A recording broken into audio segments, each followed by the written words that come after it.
So if you've ever gone through a period of sadness where you're not understanding, why am I so sad? It's like there's not really anything crazy happening in your life to make you this sad, but for whatever reason, you feel just so unmotivated, sad, broken, all of these things.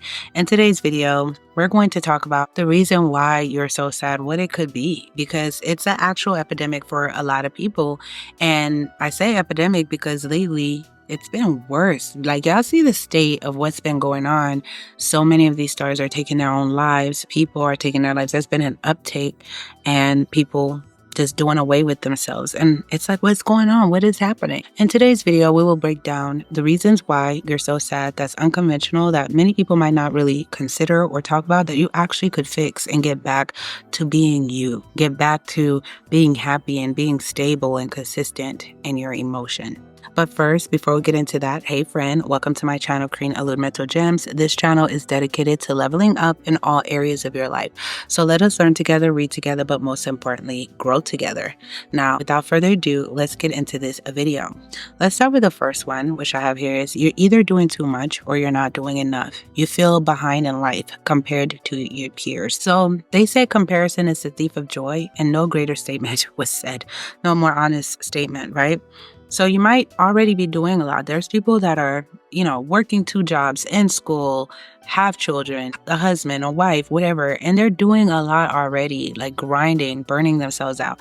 And yet they still feel like I'm not doing enough because they start to compare themselves to everyone else that's around them, whether it's social media. You feel like you're not traveling or elevating enough. Why does this person have a house? I don't have a house. So there's the comparison stuff. And then there's people that genuinely feel guilty because they really aren't doing enough. And you know the difference. If you're watching, you know the difference.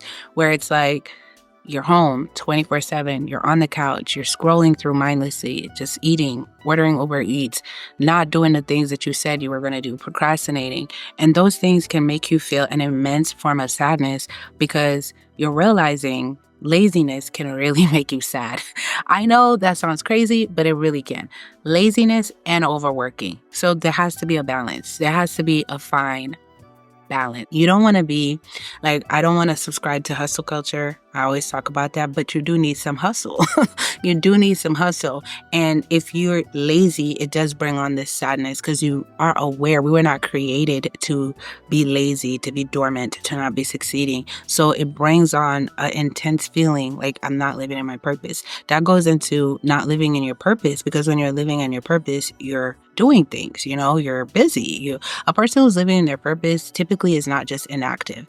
There's a reason why studies show that as soon as someone retires, their lifespan starts to be cut down. A lot of judges and all those people that were doing meaningful work that they actually love, the minute they retire, they tend to die. They don't live much longer because we just weren't created to just do nothing forever. It's a thing to take vacation, but even people that retire, the ones that end up living, they're like doing stuff actively. They're fishing, they're outdoors, they're traveling, they're experiencing life. They're not on their couch doing nothing. There's something about laziness that does make you, really sad. So determine with yourself, okay, is it either, and how to know, because I say you know the difference. You're watching, I knew when my own laziness was causing my depression.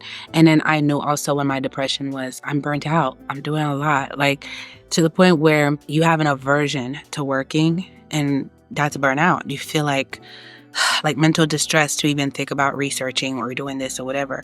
I knew I was in school, I was doing YouTube, I was working full time, I was, all of these things all at once.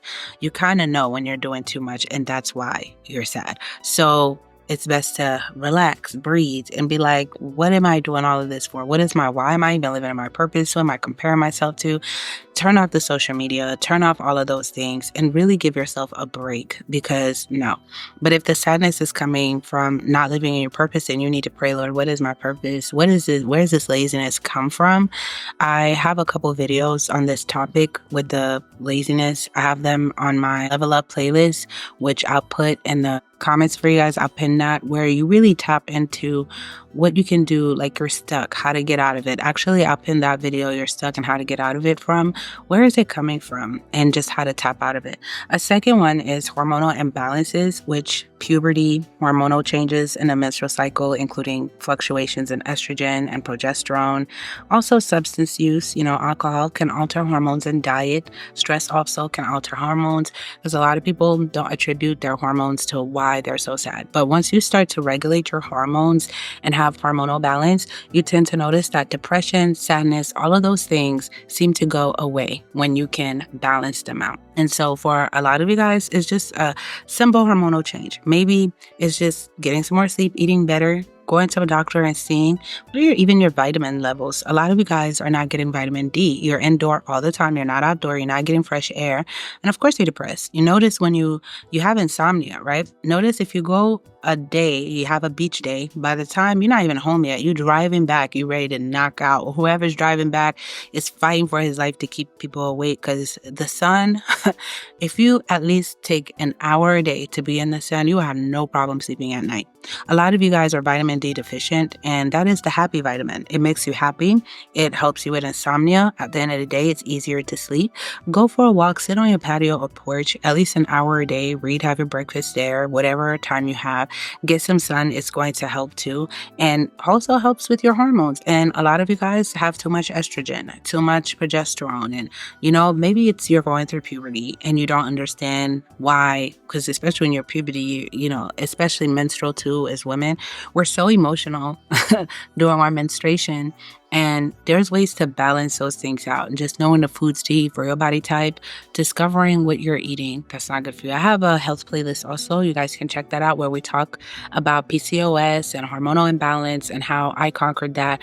That may be of help for you. Also, hormonal changes can cause the following symptoms, which is feeling sad, overwhelmed, or anxious, crying frequently, a loss of appetite, difficulty sleeping, mood swings, feeling empty or hopeless, getting angry or irritated over minor things, very small things. So if you have any of these signs or symptoms, then you might have a hormonal imbalance, and you might just want to check that out. Also, another thing is if you just had a baby postpartum, then sis, you know why you're sad all the time. And sometimes it's just allowing your body time to heal, getting proper rest if you can, eating right. I don't know, don't beat yourself up if there are circumstances where it requires that, or if you just came out of a really terrifying surgery, if you had grief, all of those things, don't be too hard on yourself. Third is chronic sleep deprivation can alter brain activity and make it difficult to control emotions and cope with daily problems. And signs that someone is not getting enough sleep may include the following: lying awake without sleeping, like insomnia, waking up and having difficulty falling back asleep, not feeling rested after waking up, trouble concentrating, dozing off during the day, mood swings, lack of motivation. These are all things that can cause to be sad all the time. People underestimate how just 7 to 8 hours sleep can drastically change your mood. Just drastically. I used to think what was IBS was just sleep insomnia. I used to think that, oh my goodness, it's my IBS, is this, and it was just sleep. I go look at my Fitbit, you only have 4 hours of sleep, girl. I don't feel good at all. I feel terrible. Understand, do not underestimate sleep and what it can do for your mental health and your mood, okay? So number 5, another reason why you may be so sad all the time, is a breakup, a death, a divorce, eviction, etc. Circumstances that seem impossible to get over. Oftentimes, we're like, why are we so depressed? But sis, you just went through a divorce. Or maybe you just lost your job, or maybe you just had this huge move, or maybe you lost a loved one, or maybe there's valid reasons why you're so sad. You're being so tough on yourself. You got to accept. One of my favorite movies is Inside Out, especially the first one. I just love how the message is sometimes accept sadness. You need sadness, right? Don't try to be strong all the time. It's okay. And here's some verses that made me accept that too, because in Matthew 5 verse 4 it says, blessed are those who mourn, for they will be comforted. I know when I'm sad, the Lord is comforting me. He sends comfort to me, okay? And Psalms 34 verse 18 says, the Lord is close to the brokenhearted and saves those who are crushed in spirit. The most vulnerable prayers and intimate moments I have had with God was when I allowed myself to be sad and pour out my heart to Him. Stop fighting it all the time. Don't hold it in. Let it out. You're going through some really tough things, and you're not going to get better if you keep trying to hold it in. Verbalize what is making you sad. Write it out. Journal. Pray. Pour out your heart to God. And you will see the difference. Once you accept sadness and allow sadness to do what it's supposed to do, you get over that hurdle, that mountain a lot further. But the more you try to repress, suppress, act like everything's okay, and like there's circumstances in your life that's crazy right now. And it's okay. It's valid for you to feel how you feel. And Psalms 42 verse 11, it says, "Why, my soul, are you downcast? Why so disturbed within me? Put your hope in God, for I will yet praise him, my Savior and my God." Okay? 1 Peter 5 verse 7 says, "Cast all your anxieties on him because he cares for you." And Joshua 1 verse 9 says, "Have I not commanded you? Be strong and courageous. Do not be afraid. Do not be discouraged, for the Lord your God will be with you wherever you go." Like, listen to some comforting verses. The Bible never tells you to just, hey, bottle up your sadness and throw it away. That is so toxic. There's not a verse that's going to tell you that. But it's like, hey, it's okay. Be courageous. It's like motivating you and telling you to find your joy. And the Lord even says, hey, there's a joy I'm going to give you. No one will be able to take from you.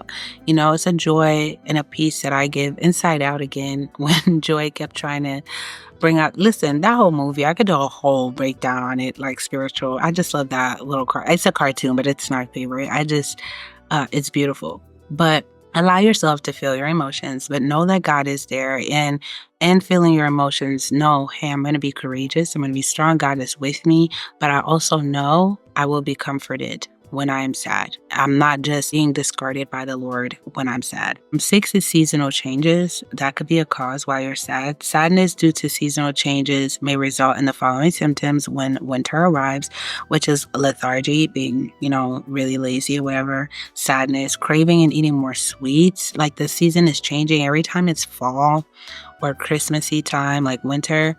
Our cravings are through the roof. I want all the cookies, all the sweets, all those things. And so, of course, if you actually indulge in those things, you're not going to be the brightest or chipperest. So I try to find ways around it. Okay, I want more sweets, so let me have more fruits in the house so that if I have a sugar craving, I go to the fruits and stuff like that. Let me fast a little bit more during those seasons that if I do decide to indulge, I'm not eating throughout the day, but I have a time window where I'm eating. There's ways around it too. With the seasonals, trouble sleeping, you might find that with seasonal depression and stuff. So number 7 is unexplained sadness that lasts more than 2 weeks, may be a symptom of an underlying medical condition. So if you've been like depressed and sad for more than 2 weeks, please seek help. Please seek help, because anything more than 2 weeks starts to become, a little concerning, especially in the psychology world. They will tell you, hey, seek help with a professional. This is looking like long-term, and you might need a little bit more guidance and assistance to get over. And this is why God have doctors and, people around. Don't let that whole thing in your mind, because I used to think like that. Like, am I like, let me just trust God and not seek help? But listen, God has these people with the knowledge, like the therapist, there for a reason. Seek the help, okay? Mental health conditions that may cause sadness includes major depressive disorder, bipolar disorder, generalized anxiety disorder, post-traumatic stress disorder, which is like PTSD. They all can cause like long-term sadness that you might need to be helped with on medication. Yes, the Bible can help. God can deliver, in the process of you finding the faith and the deliverance from God. Because for a lot of people, their mind don't just adjust to faith and trusting and claiming like that overnight. Please seek the help in the process, okay? Get medicated. Sit and talk to a professional. You're not alone. You don't have to do it alone. And 8 is, when do you need a doctor? Sadness that's lasting longer than 2 weeks. Thoughts of self-inflicted injury or taking yourself out of here, and difficulty functioning in daily life. If you find it's harder and harder for you to wake up in the morning, or it's harder for you to focus on work, then seek help. If you find that you're isolating yourself from friends and loved ones, and you're thinking of thoughts of, would it be that bad if I'm out of here? Would it be that? Please get the help. Do not let it get worse, or I'll get over it myself. Try to get the help. Talk to a professional. There's so many resources nowadays, hotlines.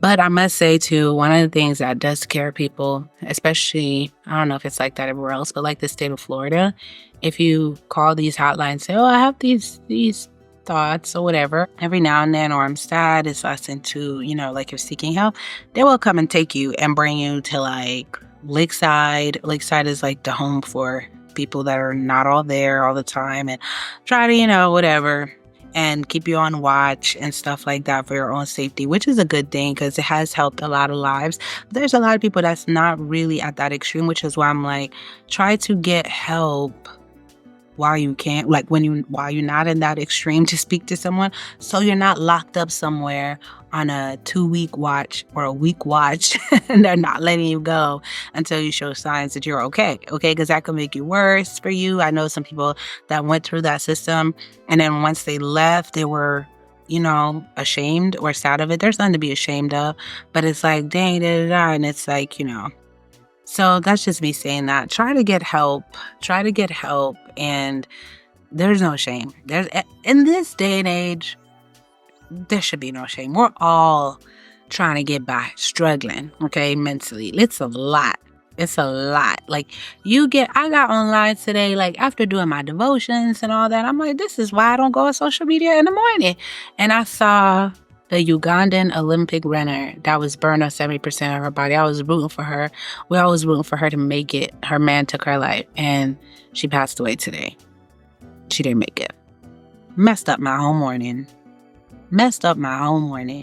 And I was just so sad. But it's like stuff like that that's just thrown in your face on social media. And of course, like, you can curate your feed all you want, but even the most positive people will share news like that because it's deep. It resonates with us, so you can't avoid stuff like that.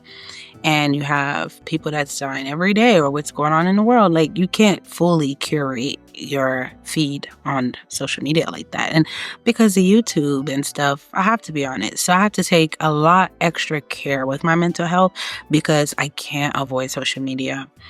I can't avoid posting for you guys and stuff like that. So it's like I have to take a lot more care with what you see. But we're all really struggling. There was a couple celebrities that took their lives already. September ain't even halfway there, and people are already saying goodbye.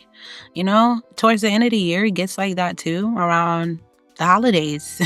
The holidays is coming up, and it's gonna get like that. I'm just trying to wear more festive holiday-ish colors, but it's coming up, and people are getting to that point where that seasonal holiday depression is gonna come, and I want you to prepare yourself for it mentally. I will be doing more videos on this topic, and I just want to give everyone a warm hug because today, as I was recording, I was like, yeah, and then I was seeing a lot of comments, people just talking about their sadness and stuff. I did a video on loneliness. It's been a loneliness epidemic too, where everyone there's a lot of people since 2020 have been so lonely. And it's just really sad. We're all struggling, so nobody should be ashamed or embarrassed about anything because we're all struggling, okay? But I love you guys so much. Thank you for tuning in. Comment below what other videos you guys would like to see. And as always, in these type of videos, leave some for your state or your country, some resources or hotlines that people can call in the comments. If you have nothing else to comment, then leave a hotline number for you never know who's in your country or state that might stumble upon this, read a comment, and actually use the hotline. So if you know and you can find it, comment it below with an orange heart. And thank you for watching and tuning in till the very end.